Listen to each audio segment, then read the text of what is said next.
સુરતમાં જે ઘટના બની જેનાથી આપ બધા વાકેફ છો કે શ્રી ગણેશજીના જે પંડાલ ઉપર જે પથ્થર ફેંકવામાં આવ્યો છે વિધર્મીઓ દ્વારા ને આપણી ગુજરાત સરકારે એક અલ્ટિમેટમ આપ્યું હતું હર્ષ સંઘવી સાહેબે કે રાતોરાતમાં આજે વિધર્મીઓએ જેને આજે પથ્થરમારો કર્યો છે એને રાતોરાતમાં સવારનો સૂરજ નહીં ઉગવા દઈએ ત્યાં એમને પકડીને કડકમાં કડક સજા કરશું ને સાહેબ એમને રાતોરાતમાં પકડી લેવામાં આવ્યા। सूरत शहर के सैयदपुरा क्षेत्र में आज कुल 6 लोगों ने मिलकर गणपति जी के पंडाल पे पत्थर मारे। ये सभी लोगों को पुलिस ने कुछ ही मिनटों में गिरफ्तार कर लिया गया था। ये 6 लोगों को बहकाने वाले कुल और 27 लोगों को भी पुलिस ने गिरफ्तार किया है।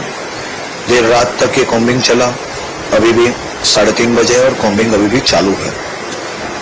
आज सूरत शहर पुलिस को खास तौर पर निर्देश दिए गए और उन्होंने यह संकल्प लिया है कि सूरत शहर में सूरज की पहली किरण सूरत शहर के लोग जब सूरज की पहली किरण के दर्शन कर रहे होंगे उससे पहले गणपति जी के पंडाल पे पत्थर फेंकने वाले और उनको बहकाने वाले सभी लोगों को गिरफ्तार कर लिया जाएगा।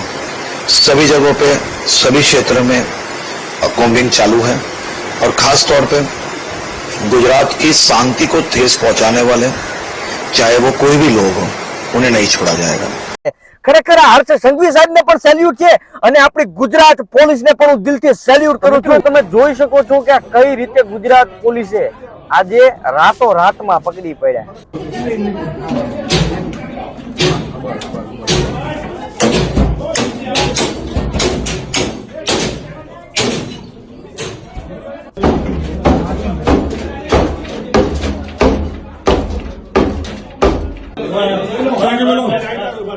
क्या जो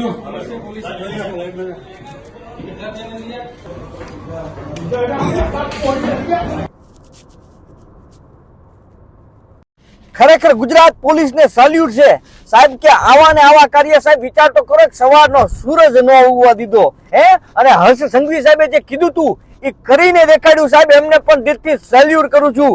અને હર્ષ સંઘવી સાહેબને એક એટલું જરૂરથી કહીશ કે સાહેબ જે આપણા ગુજરાતમાં તમે જેવી રીતે રાતોરાતમાં જે સવારનો દિવસ પણ ન ઉગવા દીધો સવાર સૂરજનારાયણને કિરણ પણ ન આવવા દીધી પહેલા તમે રાતોરાતમાં જે આ વિધર્મીઓને પકડ્યા છે સાહેબ હે અને એમને કાયદેસરની સજા કરી છે।